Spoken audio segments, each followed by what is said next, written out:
नमस्कार, आप देख रहे हैं नेक्स्ट 9 न्यूज और मैं हूं आपके साथ मेघा। हमारे खास प्रोग्राम सियासी सच जनता तक में आप सभी का स्वागत है।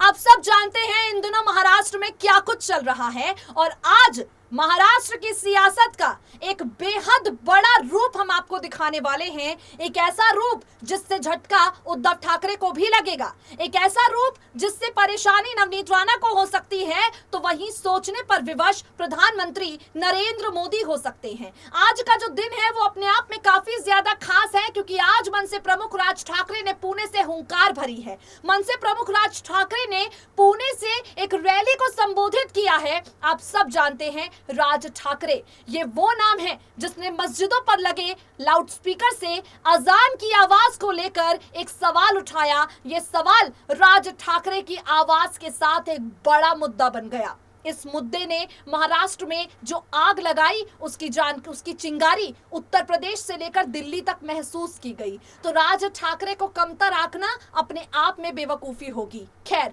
मनसे प्रमुख राज ठाकरे महाराष्ट्र में अपने आप को मजबूत करने की पूरी कोशिश कर रहे हैं और मनसे प्रमुख राज ठाकरे अयोध्या दौरे को स्थगित करने के बाद आज के दिन का ही इंतजार कर रहे थे। राज ठाकरे को इंतजार था आज के दिन का जब वो पुणे से एक रैली को संबोधित करेंगे। देखिए, महाराष्ट्र पुलिस ने करीब 16 शर्तें पहले ही राज ठाकरे के सामने रख दी थी। महाराष्ट्र पुलिस ने पहले ही कह दिया था आप किसी तरह की कोई ऐसी बयानबाजी नहीं करेंगे जिससे किसी व्यक्ति विशेष या फिर धर्म विशेष या फिर समुदाय विशेष को ठेस पहुंचे। राज ठाकरे को महाराष्ट्र पुलिस ने पहले ही कह दिया था आपको सभा करनी है आप कीजिए, आपको रैली को संबोधित करना है आप कीजिए, लेकिन ऐसी कोई बयानबाजी मत कीजिए जिससे महाराष्ट्र का माहौल खराब हो। अब सवाल ये उठता है, क्या इस रैली में राज ठाकरे ने उन शर्तों का पालन किया? कि राज ठाकरे ने किसी समुदाय को ठेस नहीं पहुंचाई?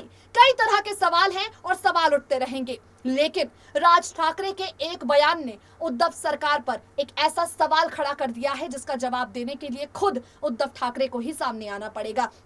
किस्सा आपको याद होगा, नवनीत राणा अमरावती से निर्दलीय सांसद जो हैं उन्हें लेकर एक खबर आई थी कि उन पर राजद्रोह लगाया गया है। देखिए, नवनीत राणा ने ऐलान किया था कि उद्धव ठाकरे के निजी निवास मातोश्री के बाहर बैठकर वो हनुमान चालीसा का पाठ पढ़ेंगी, लेकिन इससे पहले कि नवनीत राणा हनुमान चालीसा का पाठ पढ़ पाती उन्हें उठाकर जेल की सलाखों के पीछे डाल दिया जाता है और उन पर राजद्रोह लगा दिया जाता है, जिसके बाद 12 दिन तक नवनीत जेल में रहती है। 13वें दिन उन्हें जो है सेशन कोर्ट से जमानत मिलती है। अब राज ठाकरे आज पुणे की रैली से नवनीत राणा को याद करते हैं और उद्धव ठाकरे से सवाल पूछते हैं कि आपका जो घर है मातोश्री वो मस्जिद है क्या? ये बहुत बड़ा बयान राज ठाकरे ने दिया है। मातोश्री पर ही सवाल खड़ा कर दिया है। मातोश्री क्या मस्जिद है जिसके बाहर हनुमान चालीसा पढ़ना मना है? आपको बता दे, राज ठाकरे ने औरंगाबाद का नाम बदलने को लेकर भी पीएम मोदी के सामने अपनी मांग रखी है। राज ठाकरे सीधे तौर पर शरद पवार पर आरोप लगाते हैं, शरद पवार को हिंदू विरोधी कहते हैं। राज ठाकरे के वो बयान जिन्होंने आज शिवसेना की नींदें उड़ा दी हैं, चलिए आपको सुनाते हैं, सुनिए जरा। मनसे प्रमुख राज ठाकरे ने पुणे से आज एक सभा को संबोधित किया और अपने संबोधन में राज ठाकरे ने आदित्य ठाकरे को लेकर, उद्धव ठाकरे को लेकर एक के बाद एक कई बयानबाजी की। राज ठाकरे के इन बयानों ने सियासी सरगर्मियां बढ़ा दी हैं। राज ठाकरे ने यहां उद्धव सरकार पर वार किए। जैसा कि आप सब जानते हैं, नवनीत राणा को मातोश्री के बाहर हनुमान चालीसा पढ़ने के आरोप में उद्धव सरकार के इशारों पर महाराष्ट्र पुलिस ने जेल की सलाखों के पीछे डाल दिया। महाराष्ट्र पुलिस ने राजद्रोह का मुकदमा भी नवनीत राणा पर चलाया और आज राज ठाकरे ने यहीं से अपनी रैली की शुरुआत करते हुए उद्धव सरकार पर यह सवाल उठाया, क्या मातोश्री में मस्जिद है जो वहां हनुमान चालीसा करना मना है? राज ठाकरे कहते हैं, जब मैंने अपने कार्यकर्ताओं को लाउडस्पीकर पर हनुमान चालीसा बजाने के लिए कहा तो राणा दंपत्ति ने कहा कि वो मातोश्री के बाहर जाकर हनुमान चालीसा का पाठ करेंगे। उन्हें जेल की सलाखों के पीछे डाल दिया। मैं पूछना चाहता हूँ, क्या मातोश्री एक मस्जिद है जो उन्हें हनुमान चालीसा पढ़ने से रोका गया? उसके बाद राणा दंपत्ति और शिव सैनिकों के बीच क्या हुआ सभी जानते हैं। आपको बता दें, उद्धव ठाकरे पर एक के बाद एक कई वार हैं जो राज ठाकरे ने किए। मातोश्री मस्जिद है क्या, ये सवाल राज ठाकरे ने उठाया। आगे राज ठाकरे ने शरद पवार पर आरोप लगाते हुए कहा, वो औरंगजेब को संत मानते हैं। महाराष्ट्र में हिंदू मुस्लिम ध्रुवीकरण करने के लिए AIMIM का इस्तेमाल किया जा रहा है।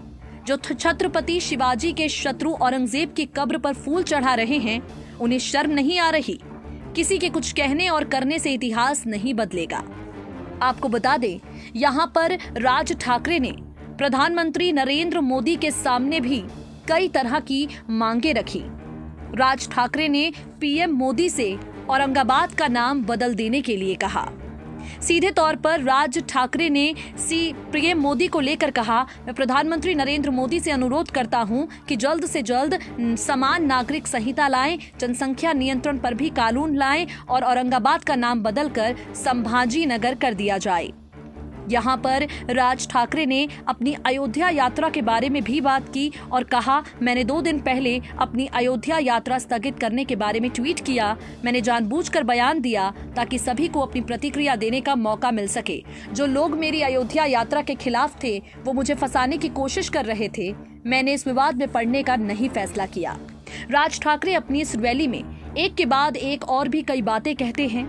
चलिए वो रैली हम आपको सुनाते हैं, सुनिए जरा। सगळ्यांनी एकमेकांचे सगळे आपल्या विरोधामध्ये सगळे एकत्र येतात, अन्यथा भांडत असतात। साधी गोष्ट लक्षात घ्या ना, ते आता ते काय कोणते दाम्पत्य, राणा दाम्पत्य। बरं, मी सांगितलं काय की जर मशिदीवरती बांग जोरामध्ये लागली तर त्याच्या समोर जाऊन हनुमान चालीसा तुम्ही लावा। अनेक ठिकाणी लावली गेली। हे राणा दाम्पत्य उठलं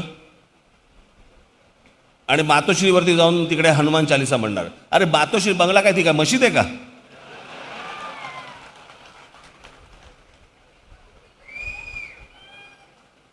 आणि मग ते एवढं सगळं प्रकरण झालं, मग त्यांना काय ते अरेस्ट केली, मग ते आतमध्ये टाकले गेले, मग ते आतमध्ये होते 2 मधु इथे आणि चंद्र तिथे।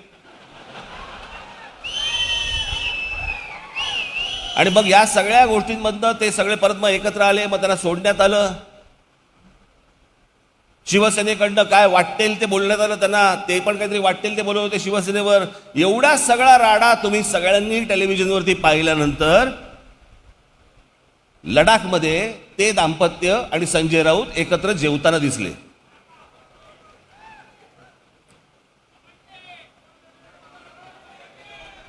शिवसेनेमध्ये काम करणारे जी लोक आहेत, जे शिवसैनिक आहेत, जे पदाधिकारी आहेत, त्याला काहीच नाही वाटत या गोष्टींचं, की जी लोक मातोश्रीवरती तिकडे हनुमान चालीसा वाचायला आले, ज्यांच्यामुळे एवढा सगळा प्रकरण सगळं अख्खं घडलं, आणि त्यांच्याबरोबर तुम्ही तिकडे लडाखमध्ये फिरताय, तिकडे तुम्ही खांद्यावरती हात ठेवून त्यांच्याशी बोलताय, तिकडे तुम्ही त्यांच्याबरोबर जेवताय, हे सगळे ढोंगी आहेत। ह्यांचं हिंदुत्व नुसतं पकपक पकपक पकपक एवढ्या पुरतच आहे।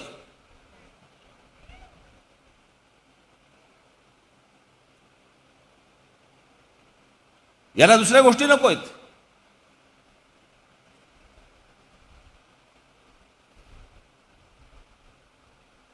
त्या दिवशी मुख्यमंत्र्यांची सभा झाली, काय पोरकटपणा चालू आहे मला काही कळतच नाही। तो देखा आपने किस तरह से राज ठाकरे ने आज अपना रुख साफ कर दिया है, अयोध्या दौरे को लेकर भी बात कर दी है। उनका कहना है कि कई लोग चाहते हैं कि वो अयोध्या ना जाएं, लेकिन वो अयोध्या जाकर रहेंगे। मातोश्री की तुलना मस्जिद से राज ठाकरे ने कर दी है, जिसके बाद शिवसेना में एक आग सी लग गई है। शिवसेना के कई नेता सामने आकर राज ठाकरे के बयान पर पलटवार कर रहे हैं। आपको बता दें, राज ठाकरे की तर्ज पर अब उद्धव ठाकरे बहुत जल्द एक बड़ी जनसभा कर सकते हैं, एक बड़ी रैली को जो है संबोधित कर सकते हैं। आदित्य ठाकरे का अयोध्या दौरा पहले से ही लाइन में है और उद्धव ठाकरे भी अयोध्या जा सकते हैं। तो राज ठाकरे ने जो कुछ भी आज पुणे में कहा है, उसके असर आगे आने वाले वक्त में सबको दिखाई देंगे। आज के लिए सियासी सच जनता तक में इतना ही। अब सवाल हम ये छोड़कर जा रहे हैं कि राज ठाकरे राजनीति कर रहे हैं या जनता के हित में कुछ कह रहे हैं? सवाल हम आपके सामने ये छोड़ रहे हैं कि राज ठाकरे सिर्फ हिंदुत्व हित में कुछ कर रहे हैं या सिर्फ अपनी सियासी रोटियां सेक रहे हैं? अपनी राय हमें जरूर बताएं। जुड़े रहिए हमारे चैनल के साथ। नमस्कार।